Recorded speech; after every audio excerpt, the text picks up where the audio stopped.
வணக்கம் குருஜி. வணக்கம் சார்.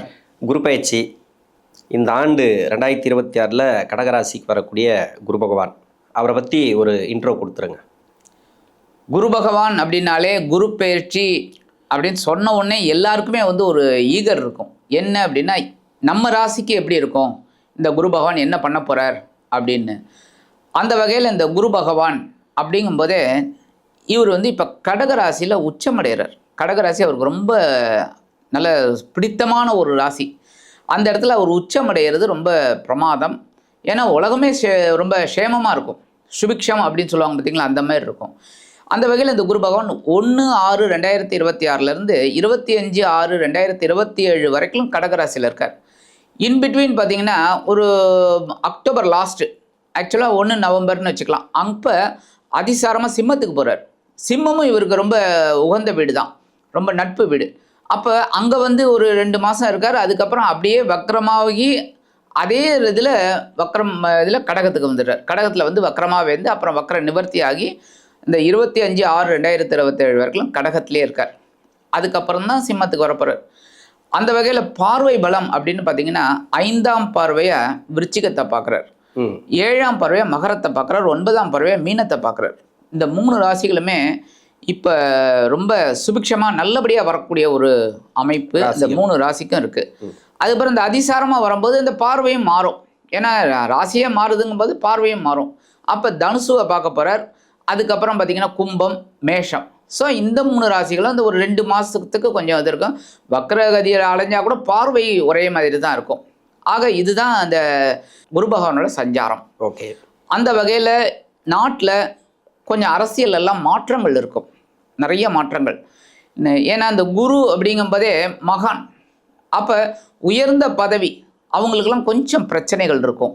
ஏன்னா அவங்க கரெக்டாக இருக்கணுங்கிறதுக்காக இந்த பிரதமர் போஸ்ட்டாக இருக்கட்டும், முதல்வர் போஸ்ட்டாக இருக்கட்டும், கொஞ்சம் இதாக இருக்கும். அதே மாதிரி பெண்களுக்கெல்லாம் ரொம்ப நல்லபடியான ஒரு முன்னேற்றம். பெண்களுக்கு சொல்லிடுங்க. ஆமாம், நிறைய பேருக்கு எதிர்பார்ப்பு, கேள்வி நிறைய இருக்கு பெண்களுக்கு. ஏன்னா திருமணம் அப்படின்னாலே டக்குன்னு பெண்களுக்கு பார்த்தீங்கன்னா குருபலம் வந்துடுச்சான்னு தான் கேட்பாங்க. அதுக்கப்புறம் தான் இந்த செவ்வாய் ஜாதகம் எடுக்கும்போது பொருத்தம் பார்க்கும்போது தான் செவ்வாய் பார்க்குறோம். அப்போ குருபலம் வந்துடுதா அப்படிங்கிறத முதல் இது. ஏன்னா தனக்காரகன் புத்திரக்காரகன். ஸோ அற்புதமான ஒரு இந்த கடகத்தில் உச்சமடைந்து இந்த குரு பகவான் நிறைய பேருக்கு கண்டிப்பாக நல்லது பண்ண போகிறார். ஓகே. தங்கம், வெள்ளி இதனுடைய நிலவரத்தை பற்றி சொல்லிடுங்க. தங்கம், வெள்ளி அப்படிங்கும்போதே தங்கத்துக்கு காரகன் நம்ம குரு பகவான் தான். ஆமாம். வெள்ளிக்கு சுக்கிரன் சொல்லலாம். அப்போ இந்த தங்கம் விலை கண்டிப்பாக ஒரு உச்சத்தை தொடுங்க இந்த வருஷம். ஆமாம், போய்கிட்டே இருக்கும். கொஞ்சம் வேணால் இறங்கும், லைட்டாக இறங்கி அப்புறம் மறுபடியும் ஏறும் ஏறிக்கிட்டே தான் இருக்கும். ஏன்னா உச்சமடைகிறார். உச்சமடையும் போது கோல்டு கண்டிப்பாக விலை ஏறும். அதான் குருவும் உச்சம், தங்கமும் உச்சம் அந்த மாதிரி தான் வரும். வெள்ளி அப்படிங்கும்போதே இப்பெல்லாம் பார்த்தீங்கன்னா முன்னாடியெல்லாம் தங்கம் விலை ஏறிக்கிட்டே இருக்கும், வெள்ளி அவ்வளோவா ஏறாது. இங்கே ஒரு 10 ரூபாய் ஏறும், இது அவ்வளோவா ஏறாது. இப்போ இதுவும் ஏறுது, இதுவும் ஹைக். ஸோ ரெண்டுமே ஏறிக்கிட்டு இருக்கு. அந்த வகையில் வெள்ளி பெரிய அளவில் மாற்றங்கள் இல்லைனாலும் கொஞ்சம் ஏறும். ஆக இந்த குரு பகவானோட பெயர்ச்சி கடகத்தில் அற்புதமான ஒரு பெயர்ச்சி அப்படின்னு சொல்லலாம். முக்கியமாக ஒன்று சொல்லணும், என்ன அப்படின்னா, சுய ஜாதகம் உங்களோட ஜாதகம் பார்க்கணும் அப்படின்னா கீழே நம்பர் கொடுத்துருக்காங்க. அந்த நம்பருக்கு வாட்ஸ்அப்பில் வாங்க, நம்ம சுய ஜாதகம் பார்க்கலாம். இப்போ இந்த பதிவுக்கு போகலாமா? மகர ராசிக்கு குரு பயிற்சி எப்படி இருக்கும்? மிக அற்புதமாக இருக்கும். இந்த மகர ராசினியர்கள் இப்போ ரொம்ப சந்தோஷமாக இருக்கக்கூடிய ஒரு மகிழ்ச்சினே சொல்லலாம். ஏன்னா இந்த குரு பயிற்சி அவங்களுக்கு அவ்வளோ நல்லது. ஏன் அப்படின்னா, இது வரைக்கும் அவர் பகைருண ரோகம்ங்கிற 6ஆம் இடத்துல இருந்தார். அதுலேயே கொஞ்சம் டென்ஷன். ஏன்னா இந்த குரு பகவான் 3-12 கூடிய அதிபதி. ஸோ விரயமும் அதிகமானது, முயற்சிகள் அந்த அளவுக்கு பெரிய இது இல்லை, கடன் சுமை நிறைய பேருக்கு, எவ்வளோ பிரச்சனைகள், பகைமை, ஏதோ ஒன்று இந்த மாதிரி ரொம்ப கஷ்டப்பட்டாங்க. சில பேர் நல்லா இருந்தாங்க அப்படின்னா நீங்கள் சொல்ல மாதிரி தசாபுக்தி கூட காரணமாக இருக்கலாம். இப்போ அந்த வகையில் இந்த குரு பகவான் இவங்களுக்கு கலத்திர பாவத்தில் உச்சமடைகிறார். 7ஆம் இடம் அப்படின்னாலே அற்புதம்ங்க. ஏன்னா குரு பகவான் 2, 5, 7, 9, 11 இருந்தாலே ஸ்தானபலம். அப்போ ரொம்ப அற்புதமான ஒரு மூச்சுக்காற்றை இவங்க சுவாசிக்க போகிறாங்க. அந்த அளவுக்கு ஒரு பெரிய மாற்றம் இவங்களுக்கு இனிமையாக கிடைக்க போகிறது இனிமே தான். அந்த அளவுக்கு பெரிய முன்னேற்றம். உத்தியோகத்தில் இருக்கிறவாளுக்கு சொல்லவே வேண்டாம், முன்னேற்றம் முன்னேற்றம் முன்னேற்றம். ஏற்கனவே இருக்கிற உத்தியோகத்தில் இருக்கிறவாளுக்கு நல்ல ஒரு சம்பள உயர்வு இல்லைன்னா பதவி உயர்வு இருந்ததுன்னா அந்த பதவி உயர்வு சில பேர் கேட்கலாம், எனக்கு வந்து முதல்ல எனக்கு அப்புறம் இவர் தாங்க ஓனர் தான் முதலாளி தான் எனக்கு முன்னாடி, அப்போ நான் என்ன முதலாளி ஆகிட முடியுமான்னு. ஏன் ஆக முடியாது? கண்டிப்பாக இவங்களுக்கு அந்த பாக்கியம் இருந்து தசாபுக்தி அவங்களுக்கு கரெக்டாக வந்து தொழில் பண்ணணுங்கிற ஒரு விதி இருந்ததுன்னா அவங்களுக்கு நல்ல தொழில் அமைஞ்சிரும். இல்லையா ஒரு நல்ல சம்பளம் கண்டிப்பாக கிடைக்கும். ஆக இந்த உத்தியோகத்தில் இருக்கிறவங்களுக்கு பெரிய மாற்றம்.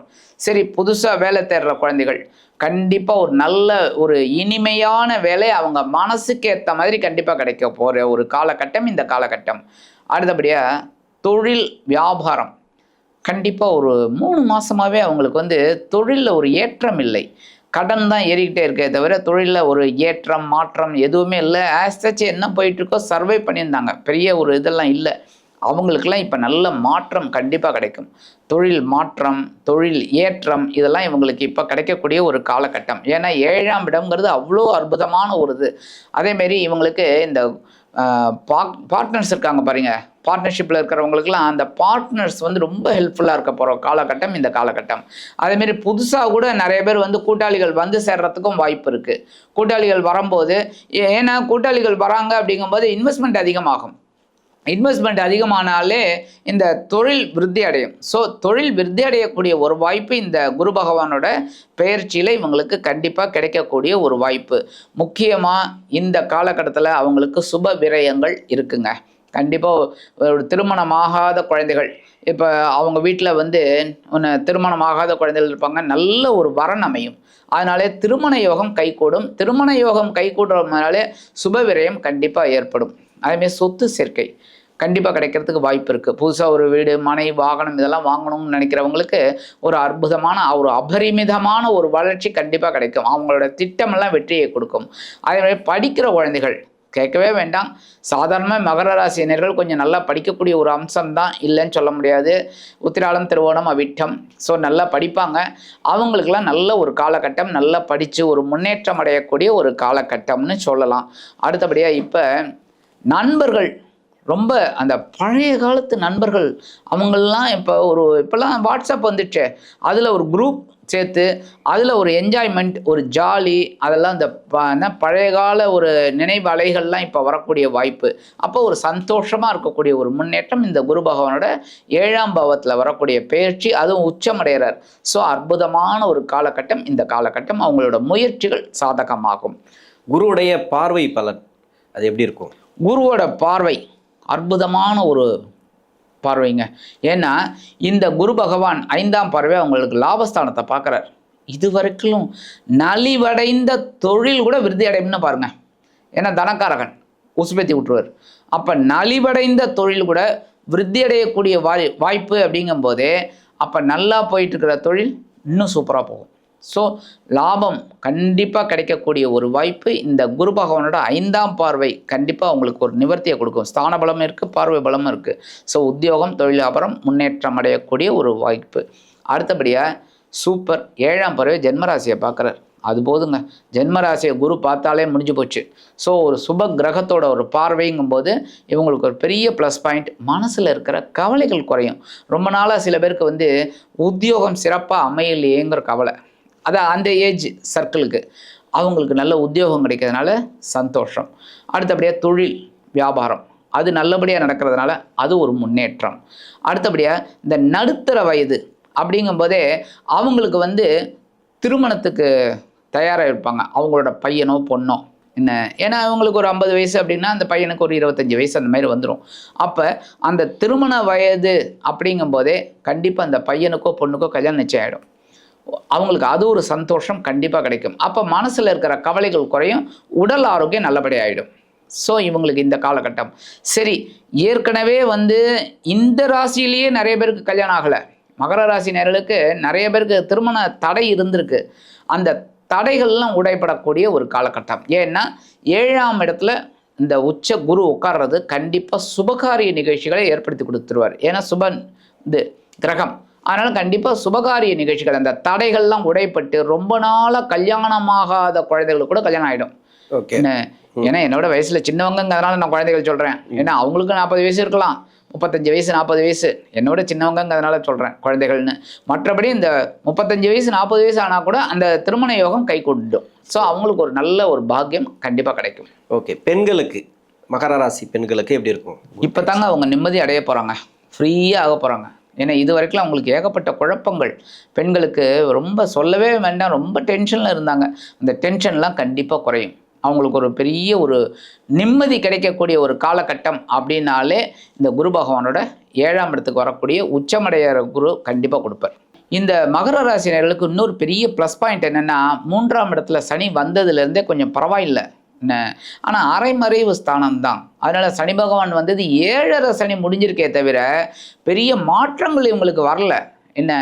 ஆனால் இப்போ இந்த 3ஆம் இடத்துல இருக்கிற சனி பகவானை குரு பகவான் தனது 9ஆம் பார்வையாக பார்க்க போகிறார். ஸோ இப்போ இவங்களுக்கு முயற்சிகள் கண்டிப்பாக சாதகமாகும், இவங்களுக்கு ஃபேவரபுளாக கண்டிப்பாக ஆகும். அப்போ 7ஆம் இடத்துல இருக்கிற குரு 9ஆம், அதாவது இவங்களுக்கு 3ஆம் இடத்துல இருக்கிற சனியை 9ஆம் பார்வையாக பார்த்து இவங்களோட வாழ்க்கையில் மிகப்பெரிய ஒரு மாற்றத்தை கண்டிப்பாக கொடுப்பார். ஏன் அப்படின்னா ரொம்ப அற்புதம். ஏன்னா இந்த 9ஆம் இடத்தை அவர் சனி பகவான் பார்த்துக்கிட்டு பாக்கியங்களை அனுபவிக்க முடியாத ஒரு தடையை கொடுத்துருந்தார். என்ன, அதாவது நிறைய சொத்து சேர்க்கை எல்லாமே இருக்கும், ஆனால் அனுபவிக்கக்கூடிய ஒரு பாக்கியத்தை இல்லாமல் இருந்தது. அதெல்லாம் இப்போ கண்டிப்பாக இந்த சனி பகவான் பார்வை கொஞ்சம் கடுமை குறையதுனால அந்த பாக்கியம் இவங்களுக்கு கண்டிப்பாக கிடைக்கக்கூடிய ஒரு இது. அப்போ இவங்களுக்கு எல்லா விதத்துலையுமே முன்னேற்றம் கண்டிப்பாக இருக்குது. ஆனால் 2ஆம் இடத்துல ராகு இருக்கார், அதனால் கவனமாக இருக்கணும் குடும்பத்தில். மற்றபடி குடும்பம் ரொம்ப சூப்பராக இருக்கும். ஏன்னா 7ஆம் இடம் அப்படிங்கும்போதே இந்த குரு பேச்சு அவங்களுக்கு மிகப்பெரிய மாற்றத்தை கண்டிப்பாக கொடுக்கும். ஓகே, பரிகாரம் இந்த மகர ராசிக்கு? பரிகாரம் அப்படின்னாலே இவங்க மாற்றுத்திறனாளிக்கு ஹெல்ப் பண்ணணும். அது எப்போவுமே அதை வச்சுக்கணும். அவங்க எந்த பேச்சு வந்தாலுமே அதை வச்சுக்கிறது நல்லது. 2வது புற்றுக்கோயில் போயிட்டு வர்றது ரொம்ப நல்லது. ஏன்னா ராகுக்கு எது சாயா கிரகங்கள் கொஞ்சம் இதில் இருக்கிறதுனால பண்ணிட்டு வந்துட்டு ரொம்ப விசேஷம். குரு பகவான் வழிபாடு பண்ணணும். குரு பகவான் வழிபாடு ஒன்றுமே இல்லைங்க, சிம்பிளுங்க.